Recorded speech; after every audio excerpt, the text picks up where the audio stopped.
Hello, everyone. Thank you for coming this morning. I want to welcome you to the Center for Children and Families Spring Lecture Series. We've been doing this for quite a long time now. Probably many of you are aware, but I want to shout it out again, that this academic year, is the 10th anniversary year of the Center for Children and Families. Over our first 10 years, we've grown quite a bit. We've certainly grown in our impact, in our outreach programs in the community, growth in the students, the number of students that we are training to work with different communities and work with young children and families, and we hope guiding their choices in their careers in the future. We've grown as well in the numbers and the quality of our affiliated faculty. I'm really very, very pleased to see many of them here today. I'm Margaret Owen. I'm the director of the Center for Children and Families, and so thank you for being here today. I'm excited about this spring's series, focusing on 2 generations at a time, parenting influences on child development. In this first lecture, we're going to have a different format. And instead of having one speaker, you can see obviously we've got 3.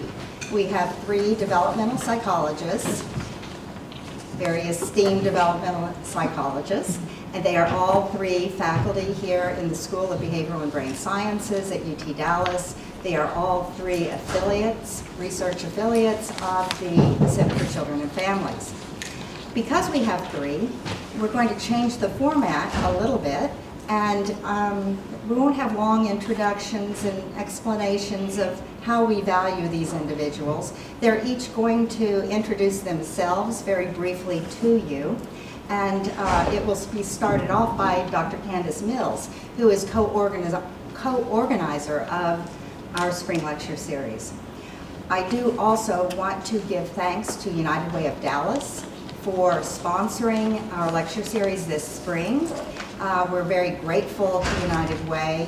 It helps us to continue, as we have done in the past 10 years, continue to offer these lectures, these talks, free of charge and open to the community. You may see a little suggested contributions box out at the reception, and if you care to provide a small contribution, this will continue us providing these lectures free of charge. So thank you very much. And Dr. Mills, will you come up and introduce today's topic and what's going to be happening? Thank you. Thank you, Dr. Owen. Welcome to the first lecture of the Spring Lecture Series. I'm going to take the microphone just for a second. So I am Candice Mills. I'm a faculty member in the School of Behavioral and Brain Sciences. So I'm the director of the Think Lab, where we research how children learn from others. One of the things we've been really interested in lately is how children learn science. And for those of you who are students here, I teach courses in cognitive development and experimental projects. Hi, I'm Shayla Holub, and I lead the Healthy Development Project. My research looks at how families socialize healthy eating habits and healthy body size attitudes in young children. So I look at things like early developing body image and early developing weight prejudice. The classes I teach here are classes like social and personality development and the development of the preschool age child. Hi, I'm Jackie Nelson. I direct the Family Research Lab and study family relationships, and the courses I teach here are child development and marriage and family psychology. All right.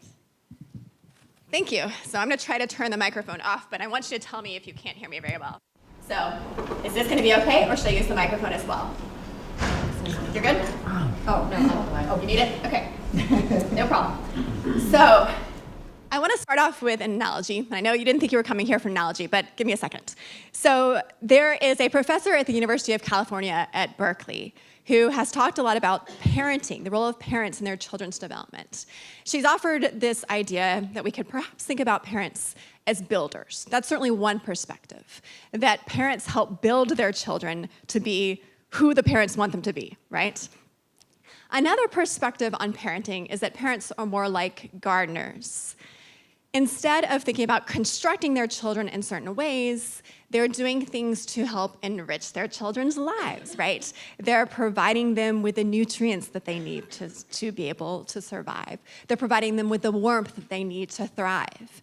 And this perspective, thinking about perhaps parents are more like gardeners, is one that I think each of us are going to touch on today during our presentation. So I'm going to start off talking about dealing with children's questions, so handling challenging questions from children. So if you've ever been around a young child, you've heard them ask different kinds of questions. They ask things that are sometimes fact-based, like, why do dogs pant, or how come cheetahs can run so fast? They ask questions that are sometimes very emotional, like, why does he get a new toy and I don't? Sometimes their questions get into uncomfortable territory, like, how did I get inside your uterus? Today I told my kids I was going to give a talk. I have a 4-year-old and a 7-year-old. And I said one of the things I was going to talk about is challenging and uncomfortable questions. And my 7-year-old goes, oh, like, do you have a penis? Like, yes, thank you very much. Other times the questions, the answer is no, but there's lots of options. So other times the questions can cross multiple boundaries. So a question like, will I die someday? These are all questions my children have asked me at some point, and you've probably heard many other kinds of questions from young kids in the past. What I want to talk about just briefly is this idea. When children are asking questions, they're asking them for different kinds of reasons. One reason they ask questions sometimes is to get attention, right? Hey, do you see what I'm doing, Mom? Do you think you can run on your hands like I can? They're trying to get you to look at them, and that certainly happens at times. But many times their questions are trying to get information, right? They're trying to learn about the world. If you think about babies coming into the world knowing so little, a lot of what they get to learn is based on conversations from others, what parents choose to expose them to, what they hear about at school. They're getting ideas from other people, and they're using questions to make sense of their worlds. So the questions are serving a purpose. And so when we're listening to their questions, I think it's good to keep in mind, they are trying to gather information, and that can affect the way that we respond. So it is very clear that kids learn information from the answers that parents give to questions, right? There's this cute study that was done with kids in nutrition, where kids were, half of the kids in a school were presented with some information about nutrition. And specifically, they talked about this idea that it's good to eat a variety of foods. You shouldn't just eat peanut butter and jelly for every meal, even if you want to, that different foods have different nutrients. And so they had conversations about that. Kids asked questions, adults answered. In the other condition, kids did not get any of this kind of information. And then they followed kids over the next few months, and they tracked their attitudes about food, but they also tracked their behavior.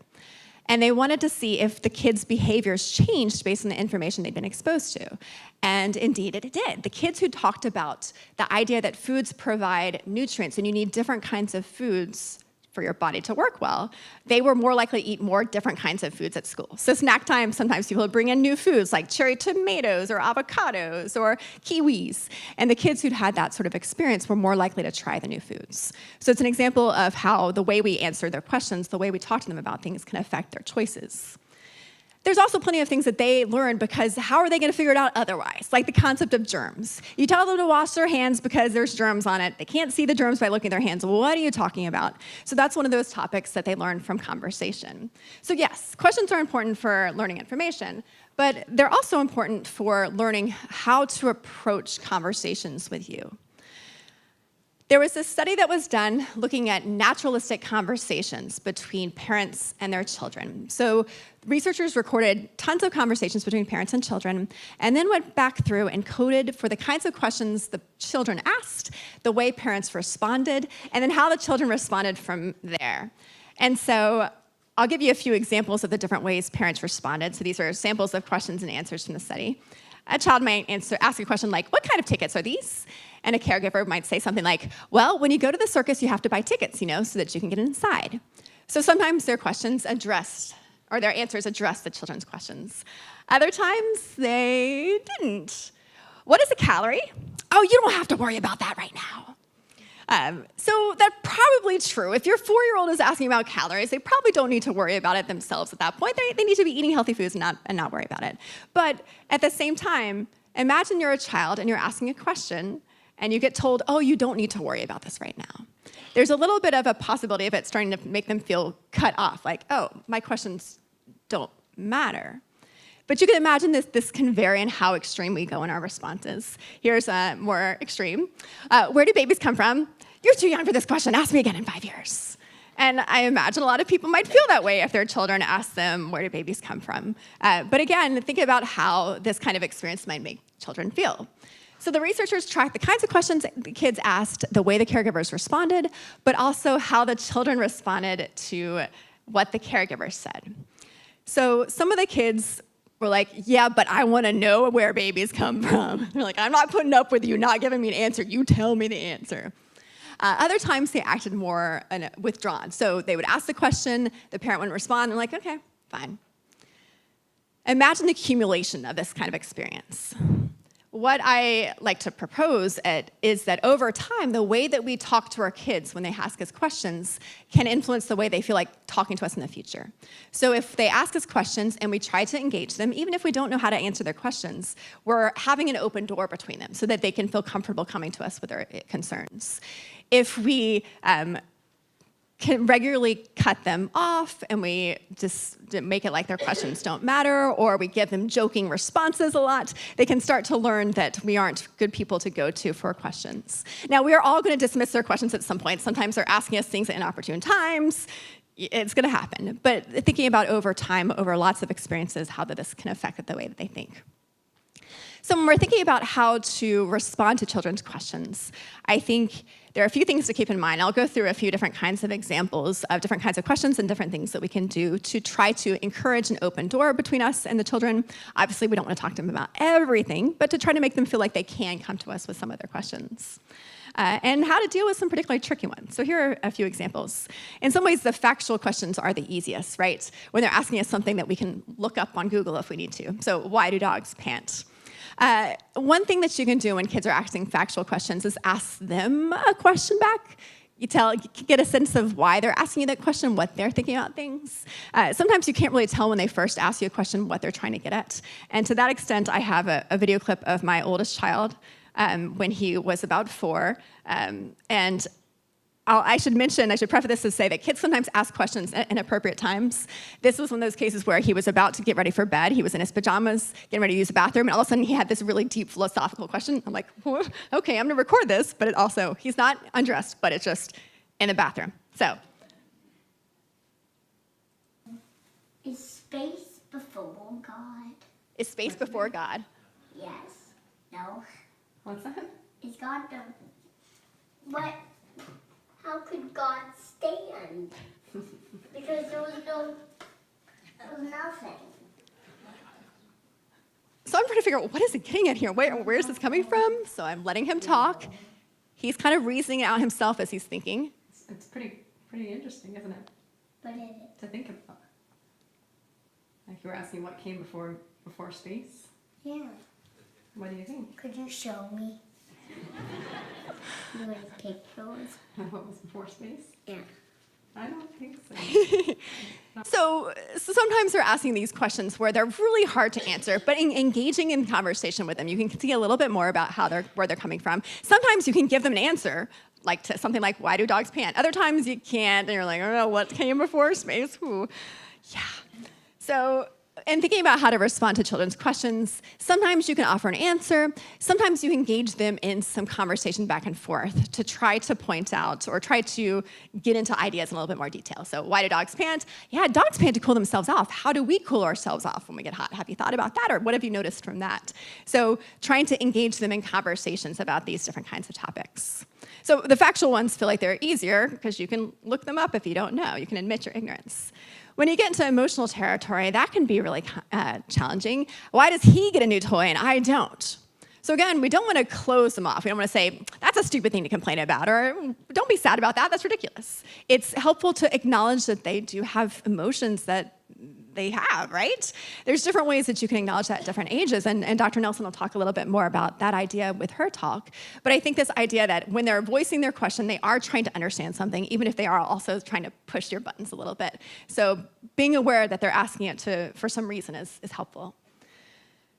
When you get into uncomfortable territory, I think it's also useful for us to keep in mind that they're asking these questions because they're curious. So they're asking, how did I get inside your uterus? They want to know the answer to that question, or at least they want to know the answer to something related to that.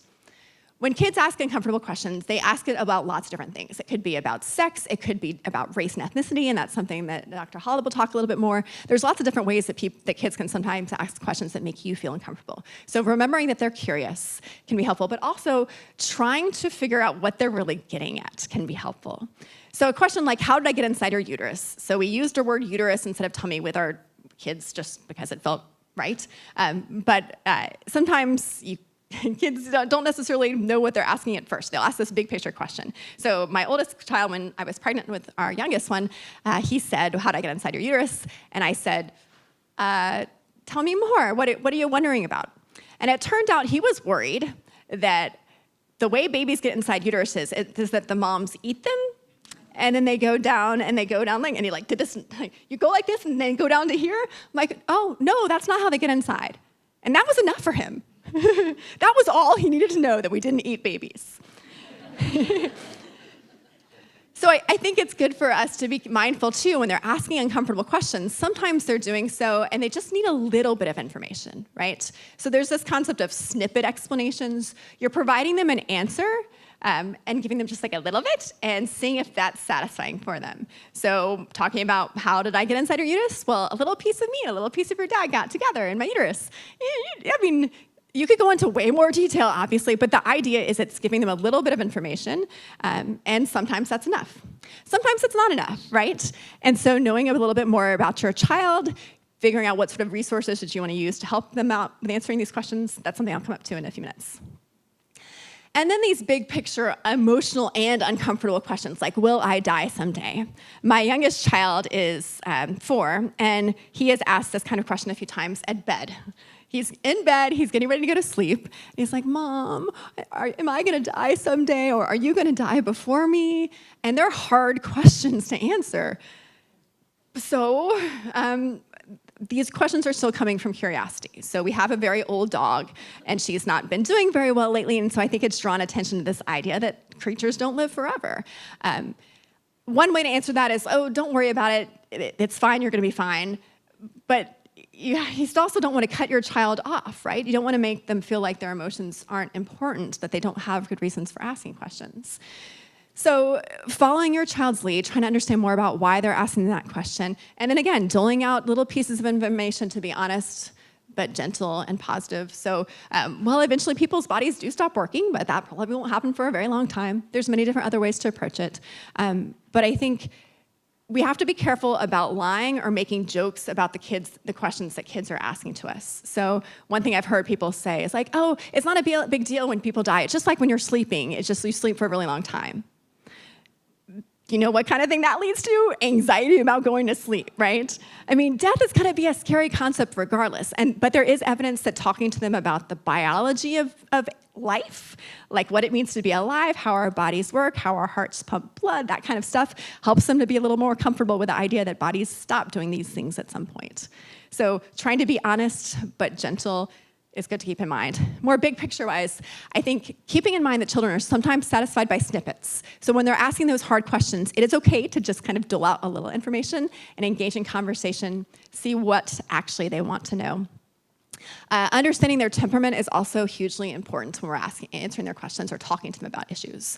My 4-year-old is particularly sensitive, and so in some ways you wouldn't think that seeing him because he's very outgoing and friendly, but also when there's emotions involved or somebody might be hurt.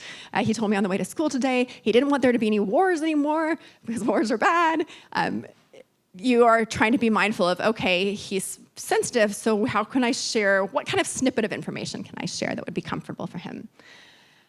Also, I think modeling how to handle ignorance is really important. If we want to encourage our kids to be good critical thinkers when they're growing up, we want to show them that sometimes we don't know the answer to things. Here's what you can do when you don't.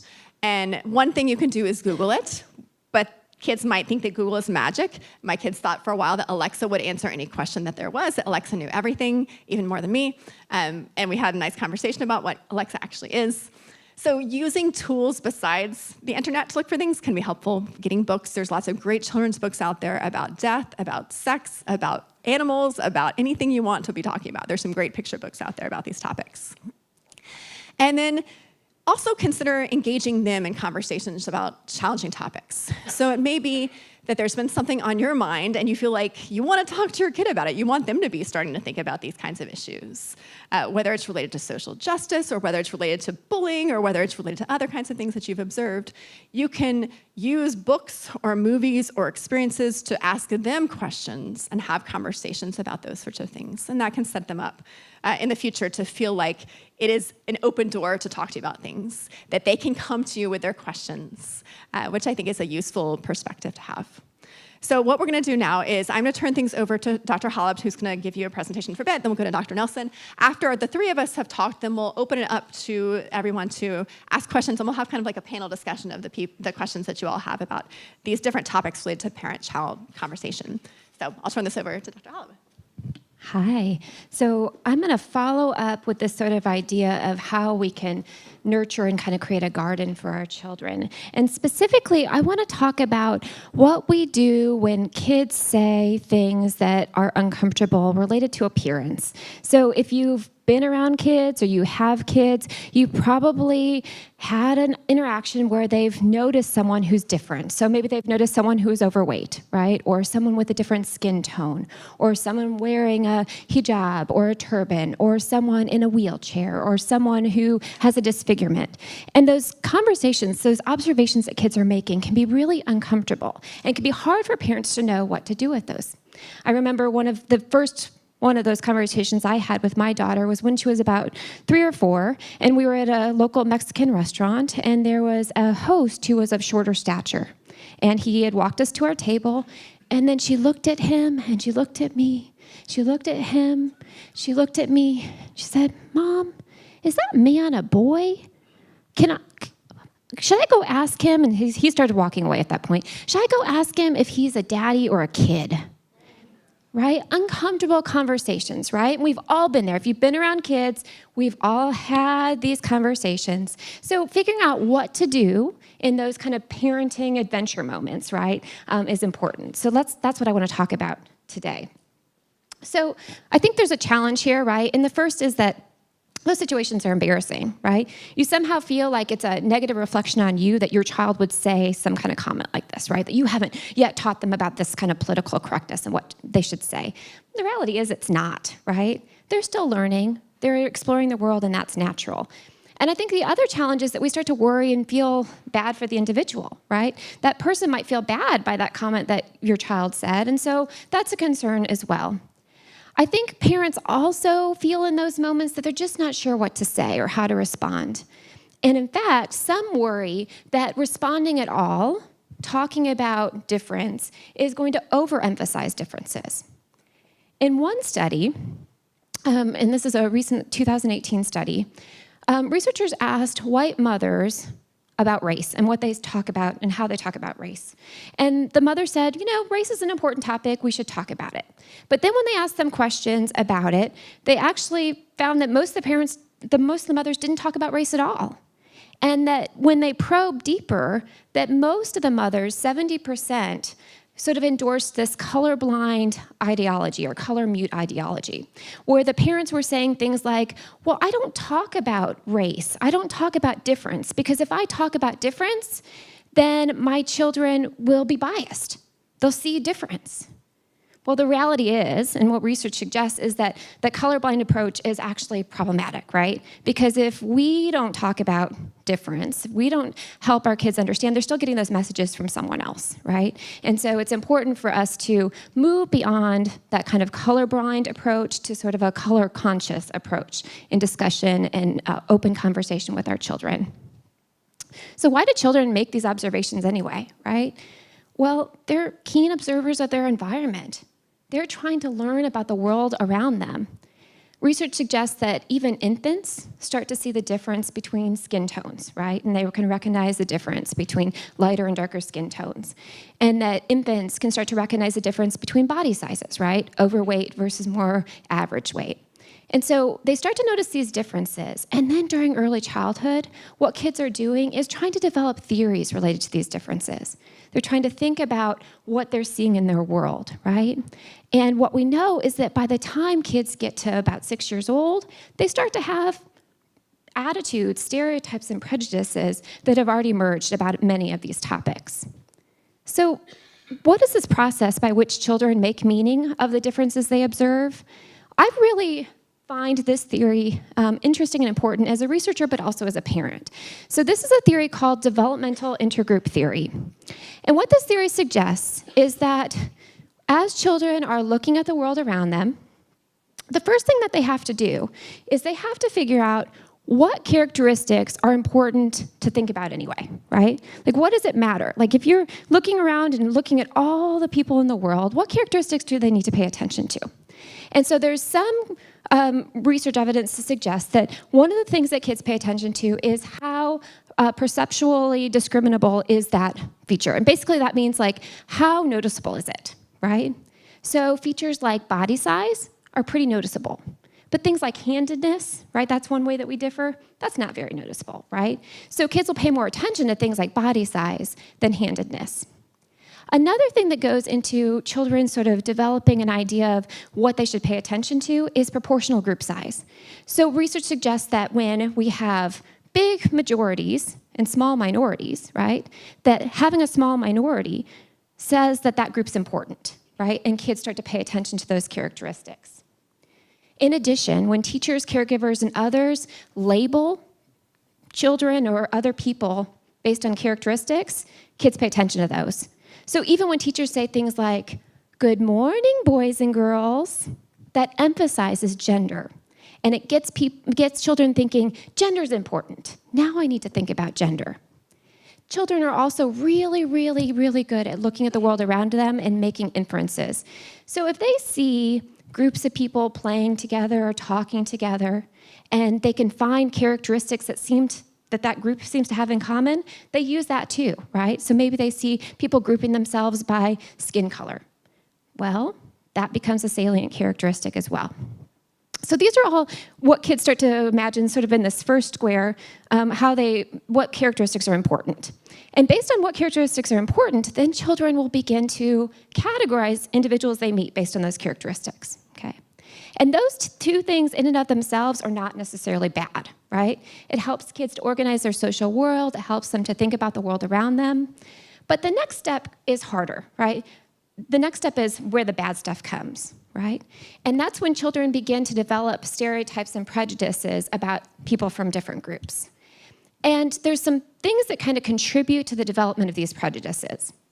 The first is something called essentialism. With essentialism, children have this idea that it's not just the outward characteristics that make a person different, but really there's something internally different about those people too. So they might begin to have an idea that maybe it's not just skin color that they're seeing, but maybe people with different skin colors also have different blood or a different way that their bodies work. And of course, we know as adults that that's not true. But if they have those ideas that there are real differences, that can result in prejudice. In addition, when children have in-group biases, when they start to think, my group's better than that group, right, that also contributes to prejudice. When children hear explicit attributions about specific groups, so when they hear messages that fat people are lazy, or girls are dumb and not good in science, right? Then they start to have those stereotypes, right? And they put those into their model of people. And last but not least, when children see implicit biases, when they see people being treated negatively, they start to also include those in their development of prejudice as well. So why does that matter? Well, I think it matters because if we have an understanding of how this process works, we can start to intervene. So as a parent or a caregiver, I can work on this left side of the model by looking at the environment my kids are in. So I can think about, am I exposing my child to diverse groups of people, right? Am I making sure that that proportional group size makes sense, that they see people of all different types? I can also think about this labeling piece, right? I can make sure that I'm not labeling people unnecessarily or that others aren't, okay? So that's one thing we can do. The other thing parents can do, and this is harder but super important, is to work on the right side of the model, to actively work against the things that kids are hearing and seeing in their environment. So parents can use those conversations, those awkward moments, right, to work on things like essentialism with their kids, right? So if their kid talks about, oh, well, that person's different, you can talk about how we know that person looks different and they face different challenges and they have different experiences, and that makes people unique. But guess what? There's also a lot of similarities in those people, right? There's a lot of things that make us the same. And so you're actively fighting against those essentialist beliefs. For in-group bias, what we can do is we can talk to our kids about the challenges that groups have faced, the things that they have overcome, the ways that they have achieved, the things that they have achieved, and we can raise the status of those groups so that kids recognize the importance of those groups and what their value. We can work on explicit attributions by countering them. If we hear stereotypes, we can say, that's not true. Or we can have the kids question whether or not they really think it's true.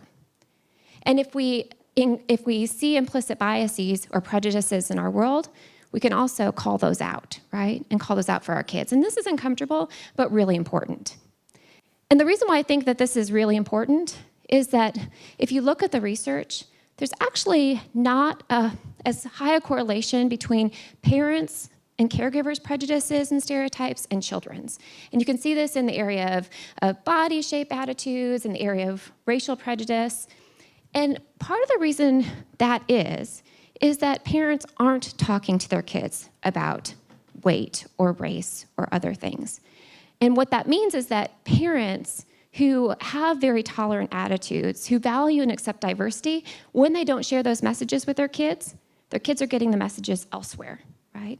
And then those messages are going into high levels of prejudice for those children.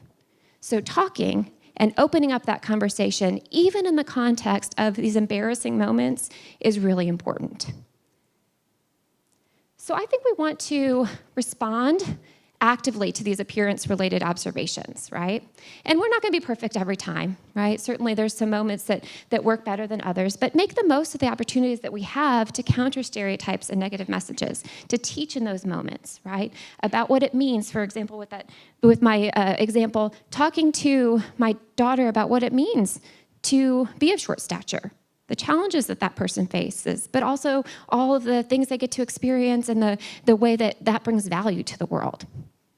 Making sure that we're careful not to overreact, right? If we overreact in those moments where our kids say something embarrassing, they're going to think the subject's taboo and that they can't talk about it, and then they're less willing to talk to us about the questions they have about difference in the future. So we want to make sure that we respond positively and kindly to our children. It's important for us to consider the developmental stage of our children and their individual temperaments as well, thinking about what they can understand at a certain age and how much they need at once. How much information can they take on at once? And sort of like Dr. Mills said, thinking about the sensitivity of your child, for example. And then making sure that children feel that their questions and comments are welcome, right? So these moments, these embarrassing moments that happen are just part of the picture, right? We want to make sure that kids can feel like they can ask those questions anytime. So I know we had an important conversation about racial differences in my house, and 5 days later, on the way to school, my son asked a random follow-up question about it. And I was glad that I didn't ignore, right? And that I asked him more about his question, and then we had a great conversation about the experiences of individuals. And it's important for us to keep talking. So we can respond to these appearance-related observations, but I think we don't just want to respond, we also want to be proactive, right? We want to proactively work before those embarrassing moments happen, right? And helping our children to respect and value difference. So we can model behaviors that show that we value difference, right? So we can make sure that we have diverse people in our lives. We can make sure that we are not showing implicit biases in the way that we walked past someone, right? Or the way that we look at someone, right? Making sure that we are open and modeling that kind of behavior. It's helpful to expose children to all types of diversity, right? And we can do this through everyday events and experiences or by trying new things that we've not tried before. I think it's also really important for us to remember that media, including children's media, so children's television, children's books, children's movies, that generally there are high rates of negative attitudes within those, right? So when they present diverse characters, which is not often, right? Those characters often are full of stereotypes and caricatures about those individuals. In fact, every semester that I teach a certain class, I have students watch children's shows and look at biases that they see, and it's an eye-opening experience when you just watch a show for that, right? And how many messages we're giving to our kids through that. So sometimes we'll just need to filter and not let our kids have access to some of these shows that are high in stereotype content. We want to make sure we talk about representation. So when we have, when we're watching videos or watching kids' TV shows, we can talk about, do we see a diverse range of characters, a diverse cast of characters? And what does it mean for others that there's not diversity, right? And how can that be negative? And also, I think then when we counter stereotype, or then when we see stereotypes in media, that we counter them, right? That we speak against them, that we help our children understand why those are wrong. Last but not least, my most favorite way to be proactive in these kind of conversations is by book reading, right? And I actually, on the handout, I presented several books that I've enjoyed sharing with my kids that have gotten really some great conversations going. And what I think it's really important is for us to do is to read books that celebrate our differences, right? And that highlight sort of this unique tapestry that everyone brings to the situation and to our world, but also making sure that those books point out our shared humanity, right? And sort of shared acceptance of others and acceptance of ourselves. So this is a book that I think is really fantastic. It's a book called I Am Enough by Grace Byers. And I love this book because it has a really diverse cast of characters, right? So if you look throughout, there's people of various body sizes, of various skin colors, of disability status. It's just really wonderful in that. And the message is wonderful too. So I'm going to end by just reading a couple pages of this book. So it says, I'm not meant to be like you. You're not meant to be like me. Sometimes we'll get along, and sometimes we will disagree. I know that we don't look the same. Our skin, our eyes, our hair, our frame. But that does not dictate our worth. We both have places here on earth. And in the end, we are right here to live a life of love, not fear. To help each other when it's tough, to say together, I am enough. So this message of shared goals, of working together, of helping each other, I think is really important and can be really helpful. All right, thank you.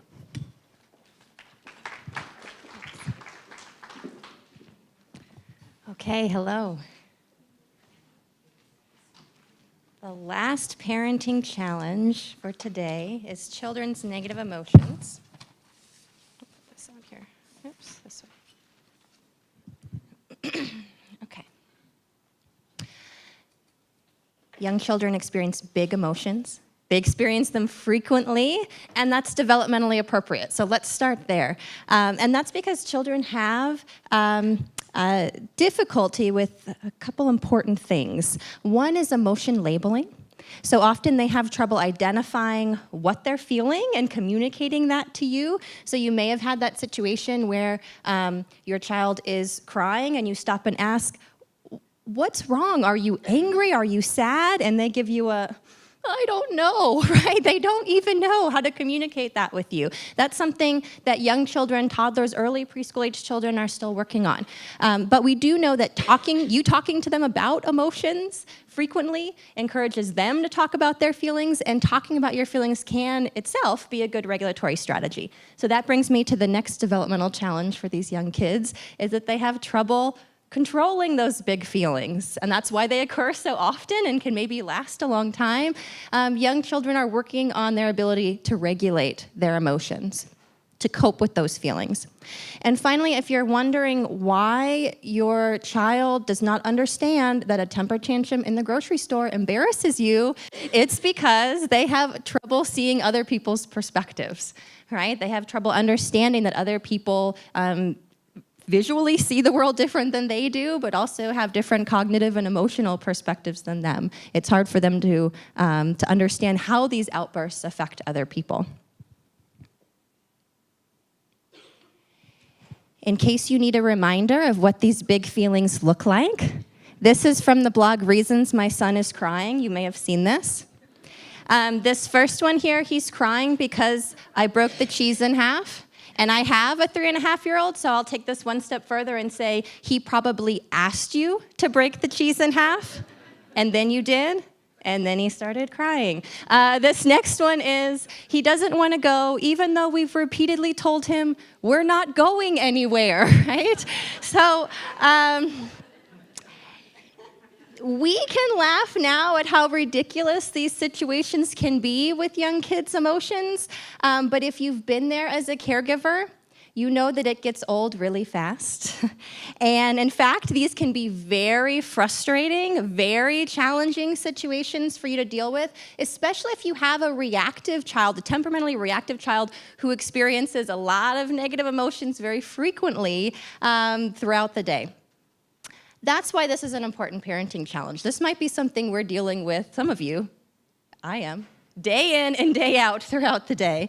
Everyone is, yeah. But before I move on to parents' responses to these emotions, which is what I want to focus on, I just want to note that while this may be silly for us, these emotions are very real to this little guy, right? And that's something I think that's important for us to keep in mind. Okay. How you respond to these big feelings sends an important message to your child about their emotions. We can respond in a supportive way, or what we sometimes call emotion coaching or emotion encouraging, where we're comforting the child, we're helping them solve the problem that's upsetting them, we're giving them space to express their feelings in an appropriate way, right? When we do that, it teaches our kids that my emotions are normal, they're natural, they're manageable. I can cope with this situation and I can move on, right? Okay. Or we might respond in what we consider unsupportive ways, where we're emotionally dismissive or discouraging of our children. Here, we might be punishing the child for expressing a negative emotion. If you don't stop crying, you have to go to your room. We might be minimizing those feelings. If this is not that big of a deal, just stop. We might be ourselves getting upset, where you get angry and you yell, just stop crying, right? I've had enough of this. Now, I think it's important for us to remember these are challenging, frustrating situations for caregivers to deal with. So really, these unsupportive responses happen. Right now, as we all sit here calm with no toddlers crying in front of us about broken cheese, we're like, oh, how could anyone say something like that to a child? Come on. You've done it, I've done it, I'll admit it. I find myself doing this, and I study this stuff, right? This stuff happens. These are challenging, frustrating situations. But let's talk about what this message sends to kids. It says, my emotions are bad. I get punished for them when I express them, right? And they shouldn't be shown to others. I should hold them in, I should hide them. So, well, overall, we find that supportive parental responses to kids' negative emotions are associated with greater social skills, with better emotion regulation, even with better academic achievement. Unsupportive responses tend to be associated with more behavior problems. That's more anxiety and more aggression, and just overall more dysregulation in children. But there are a lot of caveats and other considerations beyond these average findings that I want to go over. I study stress, both overall levels and daily hassles that we experience, and we know that your stress affects how you respond to your kids' negative emotions. It's pretty simple to connect the two, right? When you have stress in your marriage, at work, you come home and the house is disorganized and everything feels like it's falling apart and it's chaotic, that depletes your emotional resources. It makes you less patient, it makes you less able to be sensitive and responsive to your kids' emotions. I just can't take this anymore, right? Stop crying. Now, we can't stop ourselves from experiencing stress, but we can be mindful of how our stress that day is going to affect how we interact with our kid. We can think about our own coping skills. We could ask a co-parent to step in. Let's tap out of the ring, right? I know I'm not going to be able to deal with this right now. Yeah. Next, parents' beliefs about kids' emotions affect how you respond to those feelings. Right? So your beliefs about whether there's value for your child experiencing anger, whether you think your child is trying to just be manipulative by expressing these feelings, whether you think these are stable or they fluctuate for each one experience to the next, as well as our beliefs about what our role is as an emotion teacher for our child. Do we think we should just be hands-off, or do we think this is an important challenge for us to help our children work through? So, stopping to think about what my emotion beliefs are, which might not be something we do very often. What do I really think about kids' emotions? What do I think about my role here? Where does that come from? And is my mother screaming in the back of my mind, or something from your past, right? Where are these coming from? And are these developmentally appropriate? Is something that we could stop and kind of reflect on a bit. There are gender and cultural differences in responses. So we know, for example, in research that moms tend to be more supportive of children's negative emotions than dads. Moms also tend to be more in charge of emotions in the household in general. One of my studies looking at African American and European American moms of preschoolers found that African American moms were less supportive in their responses to their kids' negative emotions, but that was explained by the fact that they held beliefs that their kids were more likely to experience consequences in society, especially their boys, for expressing their negative emotions. And there's evidence of that teachers are more likely to punish African Americans, especially African American boys, for expressing anger in the classroom than other ethnic groups.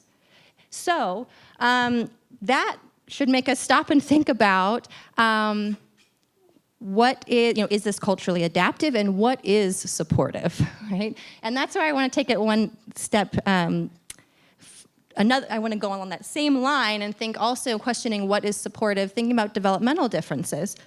So we found in recent work that this can change what you might think is supportive, changes as children get older, as they are more capable of regulating more independently.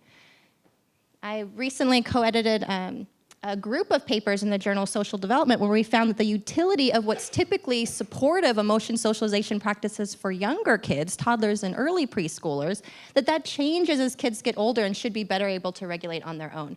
So my paper in this series found that unsupportive responses were associated with increases in behavior problems over 1 year for the 5-year-olds, but they were actually associated with less behavior problems over 1 year for the 7-year-olds. We saw the exact opposite finding.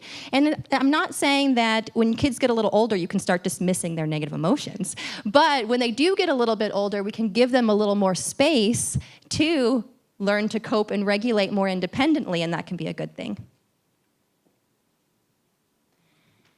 Finally, a couple other considerations I want to mention. I mentioned earlier that temperamentally reactive kids, these children who get easily frustrated, are going to experience more negative emotions more frequently. That means that that's going to be more challenging for parents to deal with, and that means that it's extra important than if you know you have a temperamentally reactive child, that a child that gets frustrated easily, that has these outbursts pretty frequently, that you've got to work extra hard to be mindful of how you respond to those emotions.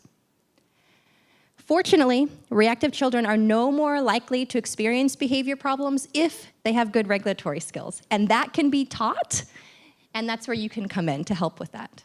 Helping them figure out how to cope, to take deep breaths or whatever exercises you want to work with them, probably to practice ahead of time so that when they actually are distressed, it can be a little bit easier for them. Also, these emotionally charged situations with kids can be particularly difficult for parents to manage when those emotions are directed at you. So in the context of parent-child conflict, when it's not just, I'm upset because my toy broke, it's upset because you told me to do something I don't want to do. We found in our research studying conflict that if parents are able to stay supportive to kids' needs, to their emotions, and to involve their child in coming up with a solution to this problem that we're discussing, that we're trying to work through, that can be helpful in solving the problem and can also increase children's social skills as they get practice negotiating, working through a problem with somebody. Now, that doesn't mean being permissive and doing whatever the child wants.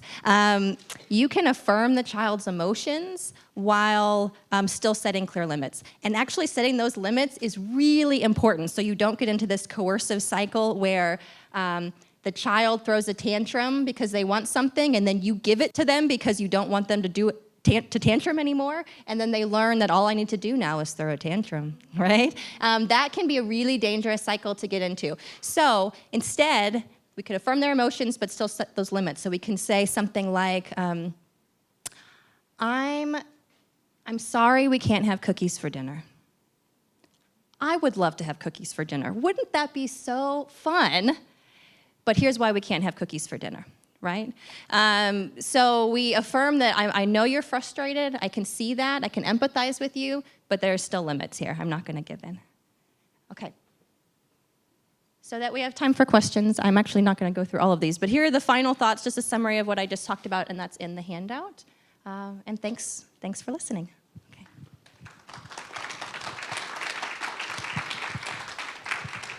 So now what we want to do is open up the floor for questions or comments from the audience, ideas related to parent-child conversation or dealing with these kind of challenging situations. I'm going to turn over the mic to Margaret to help with facilitating. But raise your hand, ask some questions, and we can start to get a discussion going. Let me get this other mic in the hands over here. Yeah, now's your chance to ask these wonderful folks here your challenging questions. I've got a pack of them, but I know you may have them as well. We'll try to stay on topic, but go right ahead. Anybody want to start? So then can you give me kind of an example of how you would respond when the child loudly says, he's fat, or she's ugly, or something like that? Okay, so I think there's got to be a little bit of the situation management, right? So if it's in the context and the person's right there, right? I think, a quick apology to that person, making sure they're okay, and then walking with your child to talk to them about it, right? So my daughter recently said something to someone at the university that I really wish she wouldn't have, right? And she didn't know any different. She didn't know she had said something wrong, and a bunch of us did know she sort of said something wrong, and it wasn't the place in front of a bunch of people to have that conversation with her. And so we went out to the car and we were driving, and I just sort of said, hey, look, I know that you probably noticed that some of us were a little bit curious, or that maybe we made some faces or reacted when you said that, and this is why. And so we had those kind of conversations in those quiet moments. So I think, first of all, we just want to start with kind of managing the situation, making sure that the person who was involved in that situation is okay, and then trying to make space for having those more involved and better conversations. So you might respond with, to your child with, I see you have some big ideas about this, and talk about it in a few minutes? Or? Yeah, something like that. And I think, and really just sort of, making sure that the other person's okay. I'm sorry, she's still learning. She's still learning about this, and thank you for understanding. We're gonna have a talk about it later. I think also as well, thinking about the folks I know here in the audience and where you all come from, some of you will have your perspectives and your answers and your examples to the questions that come up here as well. Hi, thanks. Sorry, this is actually another question. Is that okay? Oh, yeah. Oh, okay. So in the example of can we have cookies for dinner?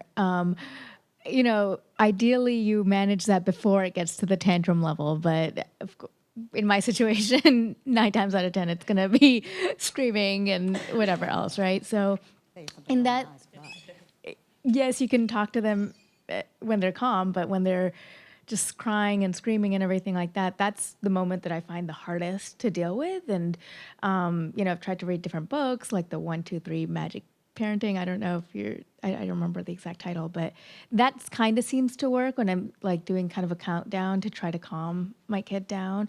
But I feel like it often doesn't get to the root of the problem, but at the same time, like, I feel like in that moment, all I have to do is right now just get him stop screaming.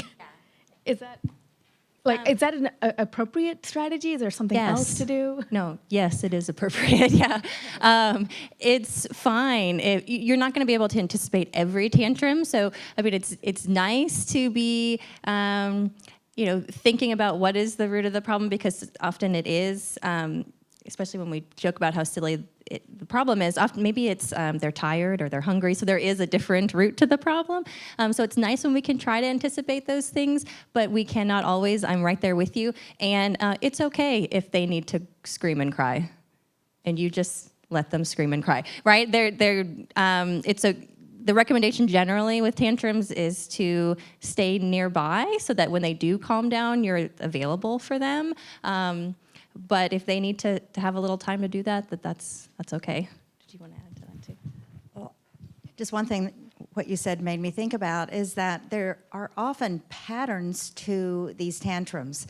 And although you're reacting the way they're reacting in a way, your response to that tantrum is hard for you as well as sometimes for the child, you may find that there's a tantrum every single morning as we're getting ready for school. There's a tantrum every single morning before we eat breakfast. And so then look at that pattern and say, so how can maybe we're not going to eliminate it, but we're going to minimize it. We're going to get breakfast as soon as possible. They're going to get that yogurt pouch, and that's going to help take care of that. Yeah, I think that's a good strategy. Okay. Oh, yes. Tanya? Go ahead, shout, and she'll get to you.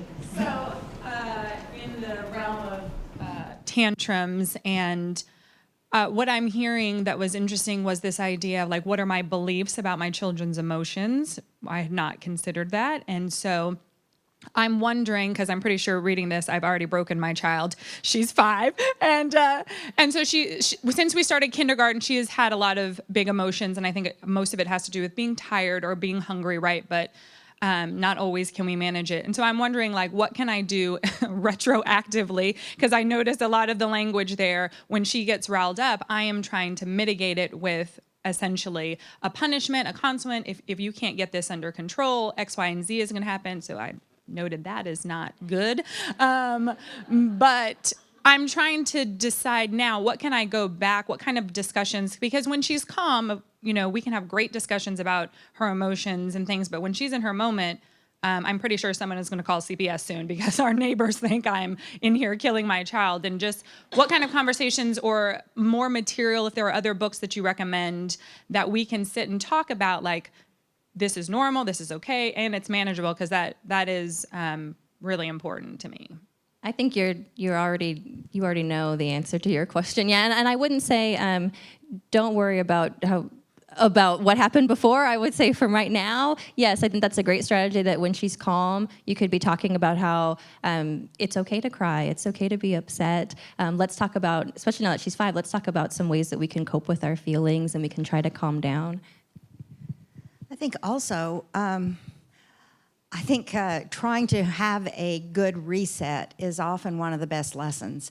And you can also talk about how the two of you have experienced and gone through these kinds of cycles, and how hard it was for her, how hard it was for you, and what you're going to try to do differently. You can talk about those strategies together, and that, I think, helps give a different frame on what those experiences have been in the past. And because she's 5, she might even really appreciate it if you stopped and said, Mom, I'm sorry. I'm sorry that I've been getting really upset when you get upset. I'm going to work on that too. Here's what you can work on about calming down. Here's what I can work on too. And I think engaging in those conversations outside of the tantrum is really helpful, and you can learn a lot. So I know when my daughter was about 5, we were having one of those conversations about emotions, and we had found a book about emotions, and then we were just talking in general, and she looks at me, she says, you know what, Mommy? Sometimes you don't let me feel my sad emotions. And that was hard as a psychologist because I was like, oh my gosh, I didn't know I was minimizing. But I think sometimes getting their view of what we're doing can be really helpful too. But thank you for sharing, because we've all been there. Yeah. This morning. I don't know if he's 5 and in kindergarten, but like sometimes we don't understand like going from pre-K to kindergarten, they're exhausted. They don't have nap time anymore or rest time, and they are just exhausted. So give yourself and give her grace. So grace is the word for kindergarten. For all of public school or private school or school in general, grace is the word. Transitions are hard. Transitions are hard. Yes. Give yourself grace. And your kids. That's a good idea.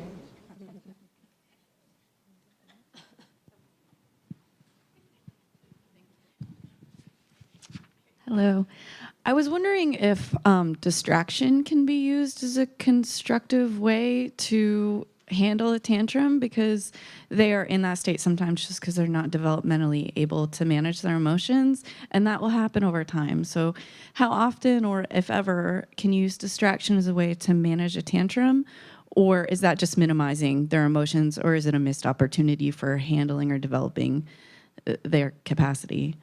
I'll mention this briefly. I think so much is developmentally dependent, right? If you're talking about an 18-month-old, then I think there are times when distraction is an appropriate kind of response. And it's not like you're saying, I don't care about your feelings. It's like, oh, wow, there's a rainbow. Right. And sometimes that is enough to help them kind of get off their state. I've tried it. It works sometimes.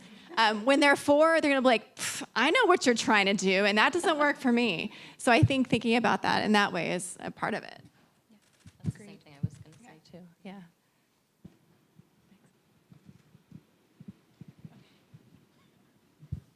See, I know. Retiring. So thank you. But I had a question. Unless I move schools, I think it's going to be harder to expose my child to diversity every day. What do you have for suggestions for that? That's a good question. So I think, book reading, those sorts of things, through media is helpful, but maybe thinking about activities that your child might participate in where they could be exposed to more diverse individuals could be helpful. So thinking about, instead of doing that activity right near your home, maybe finding another location that would be more amenable to diversity could be one option. Did you have another? Well, I would like to ask that I think volunteering in general too can expose you to a variety of backgrounds. Yeah. And I speak from personal experience seeing little kids at volunteer events that I've been to, and I'm like, you're just so young, but I'm really glad that your parents are exposing you to different environments. And as a consequence of volunteering, oftentimes, like I said, you do encounter very, very diverse backgrounds. And I think kids can learn a lot from that. So Absolutely. I think looking into opportunities would be great. Yeah, so opportunities for community service, and that's perfect.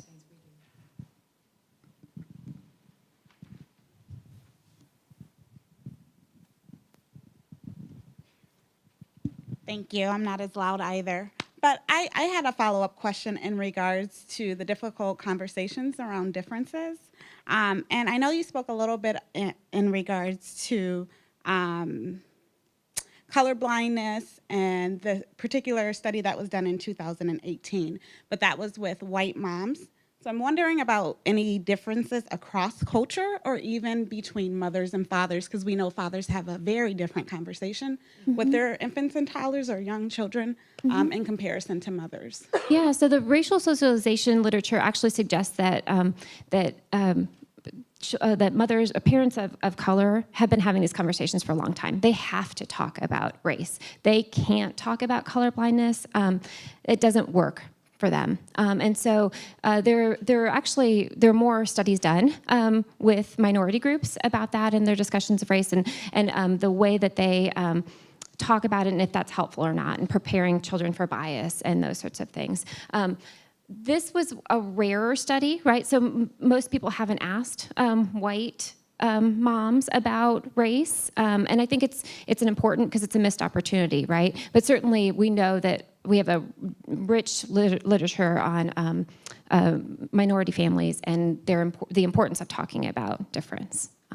And this study specifically didn't include fathers and talked about the importance of including fathers, but I think just like, they sort of talked about, mothers and fathers have different roles within the homes and different things that they play. So I think it's important that they all contribute, but a lot of those kind of experiences might be put on mothers. This is somewhat related, but one thing that I've thought about from a conversation I had even before we started here this morning is that there are a lot of folks in children's lives, mothers and fathers, also grandparents, who are encountering these tough emotions, are encountering these situations, are, of course, gardeners in their children's lives. And I think one issue that also causes stress is when the styles of dealing with children's challenging questions are very different between the two parents. You talked about pulling in the co-parent, but what if you do not like how your partner handles these kinds of emotions? In the moment of that emotion that you all are trying to deal with and have very different styles is probably not the time to discuss your differences, but getting into another realm and another way. And I think this is a hard challenge. Just like if you have friends and you see things that they are doing and you think and you see what's happening with their child and you want to share what you know, what you practice, what you have found to work better. How do you bridge that? That's hard. That's tough. That's a challenging question for me. Hi, good morning. My question was, you stated earlier about African American mothers tend to not support the negative behavior because they're afraid of, I think it was the consequences in society. Right. So my question is, how do you support that as well as protect your child from being treated differently or getting in trouble because they are expressing that? So how do you support your child and protect them at the same time? That's a great question. I don't think I have a great answer to that. Margaret wants to talk about it, I'm sure, too. But it's tricky because we did a follow-up study to that where we asked teachers to report on children's social-emotional competencies. And they actually reported that for the African-American kids, when their parents discouraged them from expressing their emotions, the teachers rated them as more socially-emotionally competent. So it's in line with this idea that the expectation by teachers, by society, is that African-American children are not going to express their negative emotions, and that's going to be better for them. Gosh. Yeah. Could you want to? Yeah, well, there's this idea of learning the rules for when you can engage in certain kinds of behavior or when you should show certain sorts of feelings, this idea of display rules. And there's lots of cultural differences in that, too. Some cultures don't show when they're really excited, for instance, or don't show publicly when they're feeling certain ways. So I'm wondering if part of it may be, and this is open perhaps, but talking more about it is okay to feel mad, but you should not show that in front of other people. Here's where it's safer to do that. Here's how you can handle that more safely. There's I think it's more of not a support thing, but just a protection thing. Yeah. Well, and that's why I'm not supporting you, but I'm trying to protect you. Yeah, and that's why in those papers we actually, whenever we said supportive, we did little quotes around it because it's what is supportive? It's supportive to do something that's a practice that's culturally adaptive for your child. So yeah, I think you're on you're on the same page we were with that too. I will say that there's some cool new research looking at combining emotion socialization and racial socialization literatures to really say that this could be part of those conversations we have, that I support your negative feelings, I validate those feelings, but let's talk about discrimination and bias and along with these display rules so that those two kind of go hand in hand, because part of the discrimination you may face may be a result of the anger that you express and how to control that. Just one little additional point is that the other kinds of things that you're doing together with being maybe very directive and, you cannot do this now.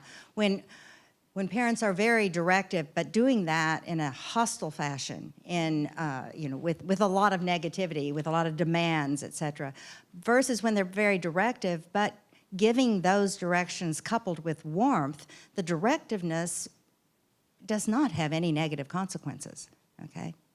It's the way you talk, the way you do it is a big part of things.